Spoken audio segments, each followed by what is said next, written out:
യാത്രക്കാർ വളരെ കുറഞ്ഞ് അടച്ചുപൂട്ടലിൻ്റെ വക്കിലായ ഒരു റെയിൽവേ സ്റ്റേഷനെ അടച്ചുപൂട്ടലിൽ നിന്നും രക്ഷിച്ച് ലാഭകരമാക്കിയ ഒരു പൂച്ചയുടെ കഥയാണ് പറയാൻ പോകുന്നത്. സ്റ്റേഷൻ മാസ്റ്ററായി ചുമതലയേറ്റാണ് ഈ പൂച്ച റെയിൽവേ സ്റ്റേഷനെയും റെയിൽവേ ലൈനിനെയും രക്ഷിച്ചത്. സംഗതി നടന്നത് ജപ്പാനിലാണ്. ജപ്പാനിലെ വക്കയാമ പ്രവിശ്യയിലെ കിനോക്കാവയിലെ കിഷിഗാവ റെയിൽവേ ലൈനിലെ കിഷി സ്റ്റേഷനിൽ റെയിൽവേ സ്റ്റേഷൻ മാസ്റ്ററായും ഓപ്പറേറ്റിംഗ് ഓഫീസറായും പ്രശസ്തി നേടിയ പെൺപൂച്ചയാണ് ടാമ. 1999 ഏപ്രിൽ 29 വക്കയാമയിലെ കിനോക്കാവയിലാണ് ടാമ ജനിച്ചത്.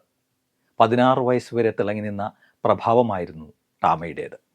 കിഷി സ്റ്റേഷന് സമീപം താമസിക്കുന്ന ഒരു കൂട്ടം തെരുവ് പൂച്ചകൾക്കൊപ്പമാണ് അവൾ വളർന്നത്. യാത്രക്കാരെ പോലെ അക്കാലത്തെ സ്റ്റേഷൻ മാനേജരും പതിവായി പൂച്ചകൾക്ക് ഭക്ഷണം നൽകിയിരുന്നു.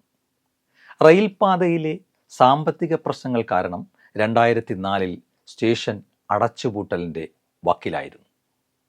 പൗരന്മാരുടെ ആവശ്യത്തെ തുടർന്ന് സ്റ്റേഷൻ അടച്ചുപൂട്ടാനുള്ള തീരുമാനം പിൻവലിച്ചു.